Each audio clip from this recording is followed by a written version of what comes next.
400 سال کے بعد مشرقی وہ دیٹ پرسن، مشرقی وہ شخص تھا جس نے قرآن کے وہ کھول کر تم لوگوں کے سامنے رکھ دیا۔ آج ہم ایسے ہی نہیں جمع ہوئے، آج ہم جو چیز بیان کرنے کی کوشش کر رہے ہیں، سمجھانے کی کوشش کر رہے ہیں، اور وہ اس نے اس تحریک میں بھی ایسے ہی لوگ پیدا کیے، اس نظریے کو لے کر چلا، اس فکر کو لے کر چلا، اپنی جان قربان کی، اپنے فرزند قربان کیے۔ اس کا بھی ذکر آیا احسان اللہ خان اسلم کا، جس نے 13 سال کی عمر میں یہاں انگریز کی آنسو گیس کا گولا اپنے جگر پر کھایا اور 2 مئی 1940 کو ہم سے جدا ہو۔ پھر جیل کے دوران مجید اللہ امجد، ایک بچہ تھا علامہ مشرقی کا لخت جگر تھا، وہ شہید ہو گیا کیونکہ اس کے ماں کے پاس اس کو ٹھیک کرنے کی دوائی تک کے پیسے نہ تھے۔ اور کون سی قربانیاں اس شخص کی طرف، خود کینسر کے مرض سے لاحق ہے لیکن میرے نبی کی صفتیں دیکھ رہا ہے، وہ بھی جیل میں۔ پڑھیں تو صحیح، پڑھو تو صحیح، وہ تکملہ میں کس مجاہدانہ اسلام کا ذکر کرتا ہے، وہ نبی کے ان پہلوؤں کو جو اس سے پہلے کبھی ڈسکس ہی نہ ہوئے تمہیں کھول کھول کر بتا رہا ہے، تکلیف میں بتا رہا ہے۔ اس نے long walk to the freedom کا کوئی پہلا حصہ دوسرا حصہ نہیں لکھا، جیسے نیلسن منڈیلا نے لکھا تھا۔ اس نے اپنے نبی کی تعریف لکھی، اس کا کردار لکھا، اس سے ملاقات کا ذکر بیان کیا، اور پھر کس کے لیے چھوڑ کے گیا؟ تم لوگوں کے لیے چھوڑ کے گیا۔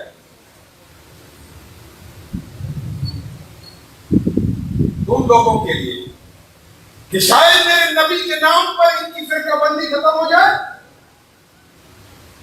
یہ صف بند ہو جائے، یہ ایمان پر آ جائے، یہ لا الہ الا اللہ محمد رسول اللہ کے اصلی داعی بن کر میدان عمل میں لا کر اپنی عظمت رفتہ کی ان ساری چیزوں پر واپس اپنی اور اللہ کی حاکمیت قائم کرے۔ لیکن تم فرقہ بند ہو گئے، تم نے اسلام کے نام پر خود کو پارا پارا کر دیا، تم نے لا الہ الا اللہ کے کلمے میں دراڑیں ڈالی، اس یہودی کو کوستے ہو، اس نصرانی کو کوستے ہو، اس صہیونی قوتوں کو کوستے ہو۔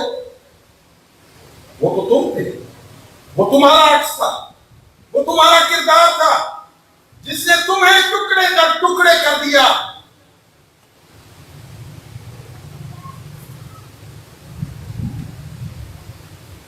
دوسری جنگ عظیم 39 میں جب شروع ہوئی ہے تو سب سے بڑا خوف انگریز کو کس قوت سے تھا؟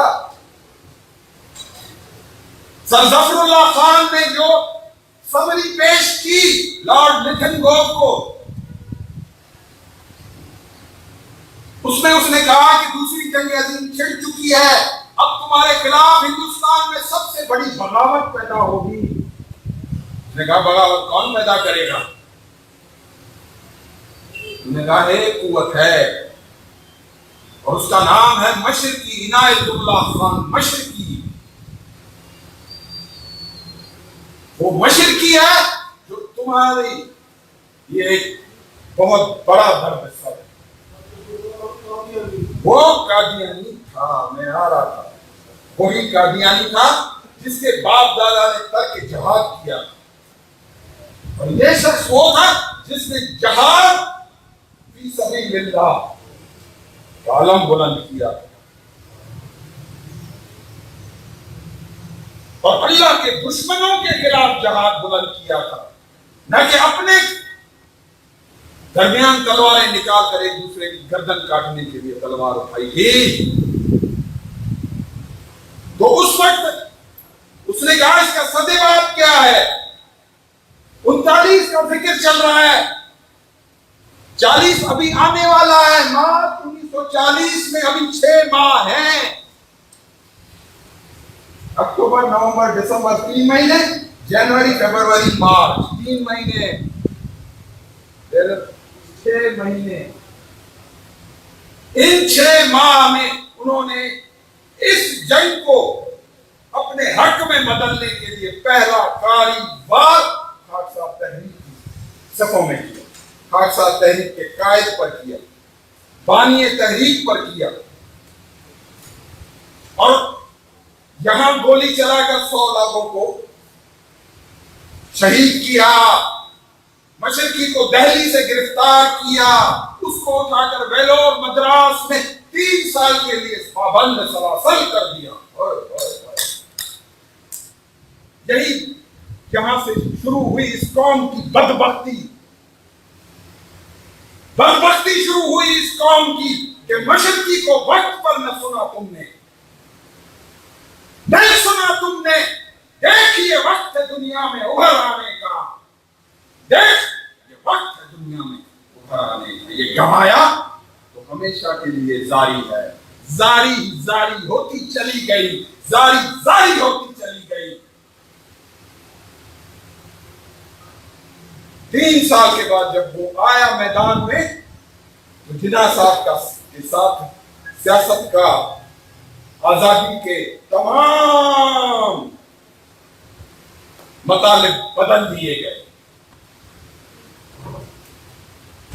یہاں 8 جنوری 1943 کو جب بادشاہی مسجد میں خطاب کیا اس نے، جس میں میر علی احمد خان تالپور تو ایسے بہت سارے ساتھیوں کے اندر فوٹو لگے ہوئے ہیں، اس نے پھر کہا کہ نہیں، ابھی میرے بازو دم میں کچھ دم ہے، میں لڑوں گا، میں اٹھانے کی کوشش کروں گا، میں جھنجھوڑوں گا۔ اس کی جھنجھوڑ 46 تک رہی۔ آئیں ریکارڈ پڑا ہوا ہے۔ We have a history. We are the owner of the history. ہم آپ کو کوئی سرکاری تاریخ نہیں بتائیں گے بھائی، سرکاری تاریخ ہمارے پاس نہیں ہے، وہ ان لائبریریوں میں پڑی ہوئی ہے، وہ ان کتب خانوں میں پڑی ہوئی ہے، وہ اس کتابوں کا سلیبس ہے جو تمہیں پڑھا کر تمہارے ذہنوں کو پتہ نہیں کیسا پاکستانی بنا دیا، کیسا مسلمان بنا دیا۔ اس چیز کو مشرقی نے فتنہ کتابت کہا۔ اس فتنہ کتابت کی وجہ سے تم اپنے اندر پتہ نہیں کون سے اس فتنہ کتابت کو پڑھ کے اپنے اندر پتہ نہیں کون سے بت کھڑے کر لیے اور لا الہ الا اللہ محمد رسول اللہ سے منحرف ہو گئے۔ پیٹھ دکھا دی تم نے اس کو، تو پھر خدا بھی کہتا ہے کہ میرا تم سے کوئی بات نہیں، واعتصموا بحبل اللہ جمیعا، تمام چیزوں سے تم ایک رسی میں نہیں پھر گئے، تم توڑ دیے گئے، تم ختم ہو گئے، تمہارے اندر کے بتوں نے تمہیں تمہارے خداؤں کے آگے سجدہ ریز کر دیا۔ آج بھی وہ بت تمہارے اندر موجود ہیں، نہیں جھکے، نہیں جھکے۔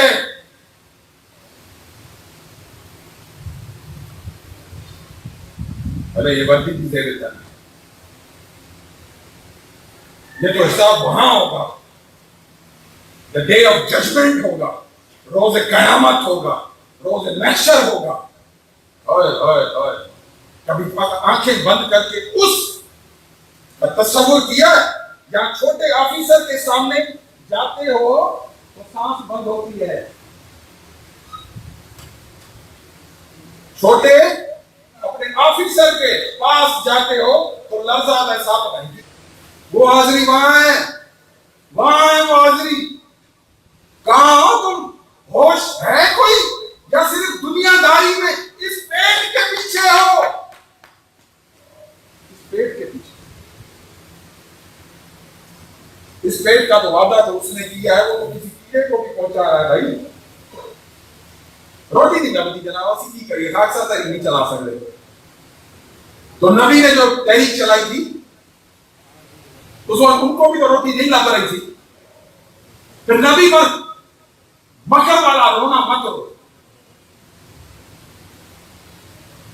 ان کی اس سنتوں کو تم چھوڑ بیٹھے, رواجی تمام سنتیں تم نے اپنا لی اور بن گیا دعوے دار کہ ہم جنتی ہیں, ہم 5 وقتہ نماز پڑھتے. وہ نماز تو تمہارے اس پروگرام کا اسٹارٹر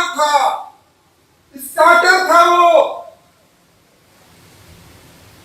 جس نے تمہیں ایک عظیم قوم بنانا تھا, ایک باکردار قوم بنانا تھا, اللہ کے آگے سرخرو ہونا سکھانا تھا. یہ تمام چیزیں جو اس وقت رائج العمل ہیں, جس پر آپ تمام جنت کا دار و مدار بنا کر بیٹھے ہیں, it was the starter of the religion. پھر ٹوٹا تو جہاد بھرا ہوا, کہاں ہے وہ؟ ابھی میں طارق قاسمی سے کہہ رہا تھا کہ مجھے بھائی وہی خاکسار تحریک میاں بشیر احمد صدیقی والے جوان چاہیے. آپ تو کیا تو تائید کر دیں جناب.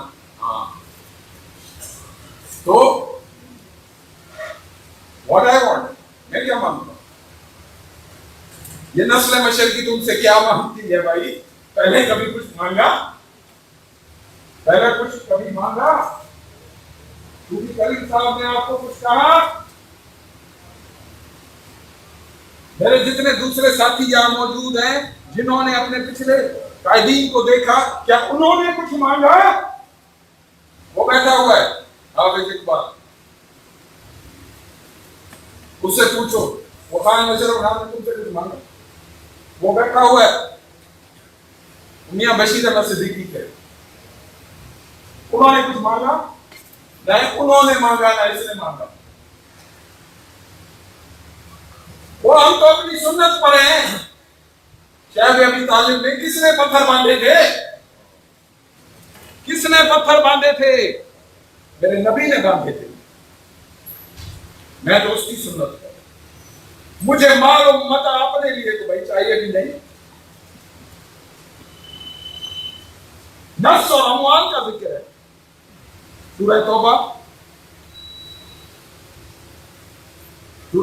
میں, اور اس سے اور آگے ہر جگہ جان اور مال, جان اور مال, جان اور مال. کوئی چیز تیار نہیں ہوتی جب تک اس کی مقدار پوری نہ ہو. یہ اللہ کا قانون قدرت ہے.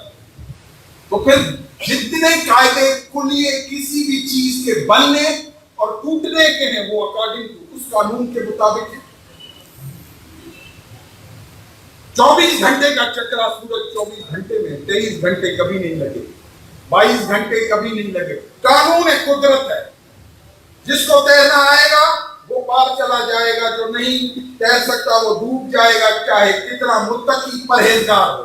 قانون قدرت ہے, قانون قدرت ہے جناب. فطرت کے اصولوں پر اللہ نے کہا کہ یہ میں نے دین, یہ دین فطرت ہے, یہ اکارڈنگ ٹو یور نیچر ہے.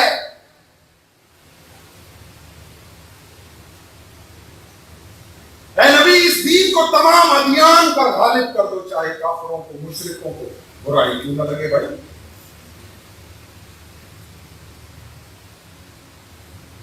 بھائی یہ شخص بھی یہی پیغام لے کر آیا تمہارے پاس کہ اس دین کو غالب کرو. هو الذی ارسل رسول بالہدی ودین الحق, اس دین الحق کو تمام ادیان پر غالب کر دو اور امت واحدہ میں چل کر ایک ہو جانا ہے. پھر قانون فطرت کے مطابق اپنی پیدائش کے طریقہ کار کو بدلنا. ان ساری چیزوں کو سمجھنا تمہارا کام ہے, تمہاری سر دست ڈیوٹی ہے. صرف چپراستے کرنے, بیچے اٹھا کر لوگوں کو ایک شو نہیں دکھانا. تمہارے گلے میں سے وہ قرآن نکلے, وہ فکر, وہ نظریہ نکلے جس نے اس بدو قوم کو دنیا کا حاکم بنا دیا, بادشاہ بنا دیا, اللہ کی حکمیت کو قائم کر دیا.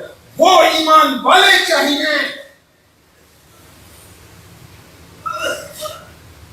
تمہارا تو وقت گزر جائے گا بھائی، گزر گیا. You are the person who is in 30s, in 20s. وہ بیٹھے ہوئے ہیں، ساری زندگی لگ گئی ان کی بھی اسی تمنا میں. کیا ملا؟ ان کی آنکھیں ترس رہی ہیں، یہ جو نئے بزرگ بیٹھے ہوئے ہیں. And you are the person. آخری امید ہے. ابھی بھی میں خواجہ صاحب سے کہہ رہا تھا کہ جناب ہمارا یہ پیغام جہاں تک آپ کی آواز پہنچ سکتی ہے پہنچائیں.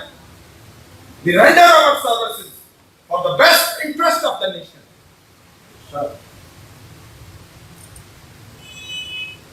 ہمیں کچھ نہیں چاہیے، ہمیں اقتدار نہیں چاہیے، ہمیں بادشاہت نہیں چاہیے، ہمیں اسلام آباد نہیں چاہیے. ہمیں ان لوگوں تک رسائی دے دو. ہم پر جو سرخ فیتے کاٹ کر تم نے اس انگریز کے ایمان پر لگائے اس کو ہٹاؤ. ہم دشمن پاکستان نہیں ہیں. ہم نے فلسطین کے لیے مشرقی نے جو قربانیاں دی، مشرقی فلسطین کی پاداش میں بھی جیل میں گیا ہے. 1948 کا ریکارڈ بتاتا ہے خاکسار تحریک کا کہ اس نے جیش تیار کیے تھے جن کو بھیجنا چاہا آزادی فلسطین کے لیے، جہاد کے لیے. یہ خاکسار تحریک کا ریکارڈ ہے، سیاسی بیانات نہیں ہے مشرقی کے. آج فلسطین رو رہا ہے بھائی، کہتے ہیں کہ وہ ان کا مسئلہ ہے، یہ ان کا مسئلہ ہے، یہ کشمیر ان کا مسئلہ ہے، ہمارا نہیں ہے. پھر تمہارا اتحاد بین المسلمین کا ہے. پھر تو تم میامن میں جس طرح مارے جا رہے ہو، جس طرح تم افغانستان میں کاٹے گئے، جس طرح تم شام میں مارے گئے، جس طرح تمہیں لیبیا میں، افریقہ میں مارا گیا، اسی طرح تم مر جاؤ گے، قتل ہو جاؤ گے. ماؤں کے پیٹوں میں تمہیں قتل کر دیا جائے گا. وہ مشرقی نے 14 مئی 1947 میں کہا تھا کہ ماؤں کے پیٹوں میں تمہیں قتل کیا جائے گا اور حکومت کی طرف سے جواب ہوگا کہ یہ دہشت گرد ہے، کیونکہ یہ دہشت کی دائمی حکومتوں کا بیانیہ کلام ہوگا. تو بھائی آج وقت ہے، پھر یہ خون مشرقی کھڑا ہے. کھڑا ہوں میں تم لوگوں سے عہد ہے میرا، نہ کبھی جھکوں گا نہ کبھی بکوں گا. لا الہ الا اللہ محمد رسول اللہ. نہ جھکوں گا نہ بکوں گا. اب آ جاؤ. لیکن دل اس فلسطین کے لیے دھڑکتا ہے، اس کشمیر کے لیے دھڑکتا ہے جس پر 1 سال سے لاک ڈاؤن ہے. بھائی ابھی کرونا میں تم ہوش گنوا بیٹھے، ہوش گنوا بیٹھے تم لوگ. صرف روزگار نہیں مل رہا تھا بس، وہاں روزگار کے ساتھ ان کے بچے مر رہے ہیں، ان کی نسلیں کاٹی جا رہی ہیں، آبرو ریزیاں ہو رہی ہیں، اجتماعی ہو رہی ہیں. اور ہم جا کر اقوام متحدہ میں بیانیاں دی.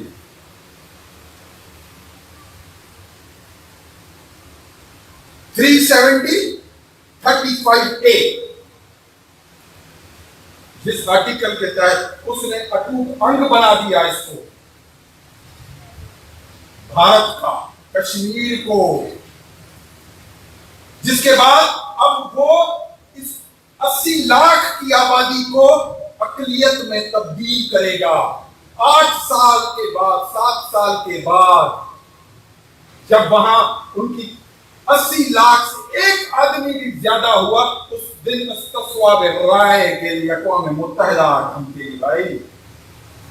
پھر اس کا کلیم گلگت بلتستان تک کشمیر کا ہے. پھر کیا کرو گے؟ پھر اقوام عالم سے لڑو گے. اقوام عالم سے تو پھر عراق نہ لڑ سکا. 27 قومیں آ کر اس پر دھمکی. کبھی ان سازشوں کا بارے میں سوچا؟ یہ تمہیں سیاستدان، یہ سیاہکار لیڈر جس کو مشرقی نے اس وقت چیک آؤٹ کیا اپنی تحریروں میں، راولپنڈی کے خطابوں میں، 1952 کے خطابوں میں چیک آؤٹ کیا کہ یہ سیاہکار لیڈر ہے. جو تمہیں بیچ کھائیں گے، جو تمہاری اور تمہاری قسمتوں کے سودے کریں گے، یہ تمہارے ملک کو ہی دو لخت کر دیں گے، توڑ دیں گے مشرقی اور مغربی پاکستان کو، اگر تم نے 10 لاکھ انسانوں کو ایک ادھر ادھر نہ بسایا۔ انہوں نے کہا یہاں کون سی مکھی بن بنا رہی ہے، دور کرو دور کرو، یہ ہماری طبیعتوں پر ناگواری آ رہی ہے، یہ ہمیں سننے میں ہمارے دل کو پریشانی ہو رہی ہے، اس کو ابھی دور کرو، ابھی دلی دور است ہے، ابھی دلی دور است، ابھی اس بلا کے آنے میں بہت ٹائم ہے، دیکھ لیں گے۔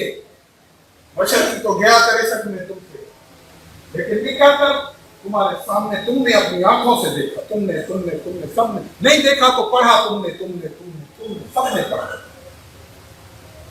اب اٹک کا دریا کھڑا ہے، چین کی سرحدیں بھی کھڑی ہیں، اور ایک یلغار بھی اتر رہی ہے۔ کیسے کرو گے اپنے دین کی حفاظت؟ کیسے کرو گے اس دین کی حفاظت جس کے لیے تم فرقہ بند ہو، خود ٹکڑے در ٹکڑے ہو، خود ایک دوسرے کے پیچھے نماز پڑھنے سے کافر ہو تم؟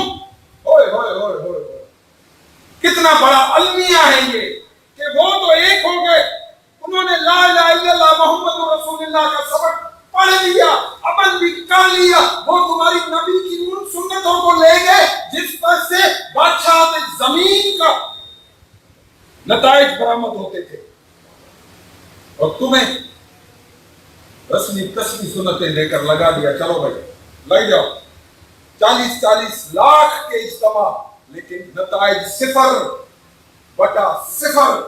لیکن جو منافق ہے وہ منافق ہے، وہ تمہارے اندر ڈرانے پیدا کرنے، تمہارے اندر شیطانی وسوسے پیدا کرنے کے لیے کہا۔ شیطان کو تو تم ختم کر نہیں سکتے، یہ کارخانہ قدرت کا ایک نظام کے تحت موجود ہے، ورنہ اس کی مجال نہیں ہے کہ اللہ کی سرزنش کرے، اللہ کی نافرمانی کرے۔ It is a part of the process ہے یہ شیطانیت، ورنہ شیطانیت کو طاقت نہیں ہے۔ قاری صاحب، قاری عنایت اللہ صاحب، شیطان کی اتنی مجال نہیں کہ وہ تمہارے اندر گھرانے پیدا کر سکے، تمہارے اندر نفاق پیدا کر سکے، یا اللہ کے احکامات کو پیٹھ دکھا سکے۔ یہ قانون قدرت ہے کہ اگر جہاں سیاہ رکھا گیا ہے وہاں سفید رکھا گیا ہے، جہاں زمین رکھی گئی ہے وہاں آسمان رکھا گیا ہے، جہاں دن رکھا گیا ہے وہاں رات رکھی گئی ہے۔ دو چیزوں پر یہ کائنات کا میزان قائم ہے، ایک نیکی اور ایک بدی، ایک شر اور خیر۔ اس پر یہ کارخانہ قدرت میزان کے ساتھ کھڑا ہے۔ تو بھائی اب کس کے حواری بنو گے؟ راستے دو ہیں، ایک راستہ حق کی طرف جا رہا ہے، ایک ناحق کی طرف، ایک ظلم، اور وہ ظلم تم خدا پر نہیں کرنے، معاف کرنا بھائی، یہ ظلم تم اپنے نسل پر، اپنی قوم پر اور اپنے آپ پر کرتے ہو جب تم حق کا راستہ چھوڑتے ہو۔ اللہ کو تمہاری عبادتوں کی بھی پرواہ نہیں، تمہارے سجدوں کی بھی پرواہ نہیں، تم سے زیادہ سجدے تو ابلیس نے دیے ہیں بھائی، جو کل کائنات پر پھیلے ہوئے ہیں، تم نے تو اس گولے سے نہیں نکل سکے، تم اس گولے سے نکل کر بھی خدا کے ہاں سجدہ ریز نہیں ہو سکے سوائے تمہارے ایک نبی کے۔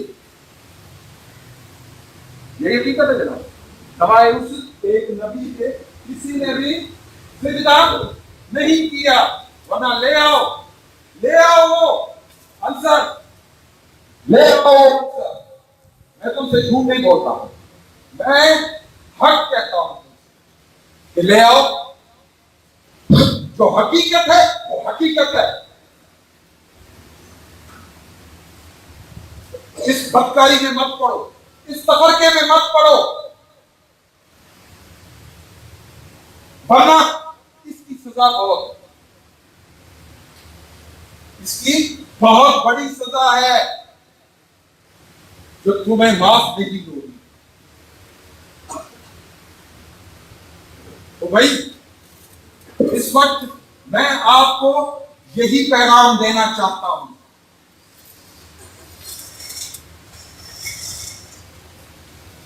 نہ مجھے ہے فکر شہرت، نہ غم مسیح لگ ہوئی، یہ سچائیاں سجا کر اپنے باپ دادا کی طرح کھڑا.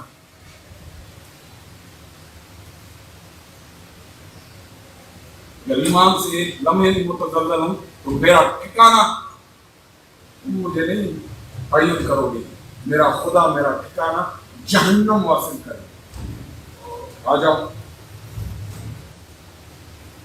تو بھائی خاکسا تحریک کی صفوں کو مضبوط کرو. یہ برا ہے، وہ برا ہے، یہ اچھا ہے، وہ گندا ہے، یہ بدنیت ہے، وہ کنجوس ہے، یہ فلاں ہے، یہ بٹیرا ہے. یہ 5 انگلیاں جب برابر نہیں ہیں تو پھر معاشرے میں سارے برابر لوگ کہاں سے لاؤ گے جو انقلاب لاؤ گے؟ یہ تو تمہاری حکمت عملی ہے تم سالاروں کی، کس طرح اس بگڑی ہوئی قوم کو لے کر چل سکتے.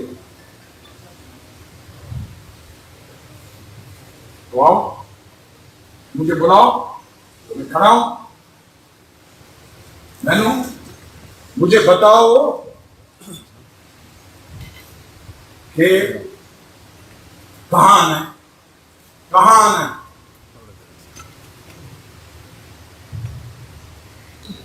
میں آؤں گا. آپ لا الہ الا اللہ محمد رسول اللہ کے نام پر لائے گے، کسی فردی سیاست کی نظر کے لیے نہیں. اب کرو یہ سودا کرو گے میرے ساتھ. مجھے تمہارے بچے دیکھنے، مجھے اپنی نسل دیکھنے. کیا مجھے دکھاؤ گے؟ مجھے اپنے بچے دلاؤ گے؟ ان کو وردیاں پہنا کر لاؤ گے؟ ایمان کے ساتھ ہاتھ اٹھاؤ. کرو جناب ان کو سب کو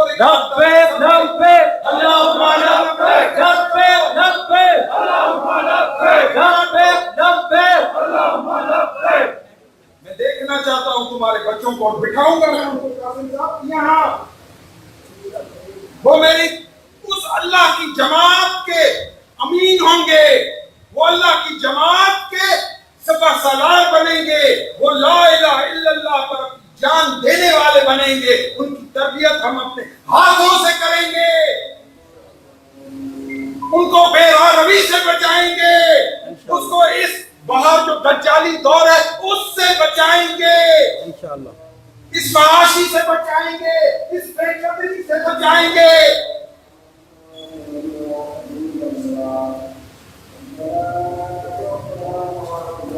اذان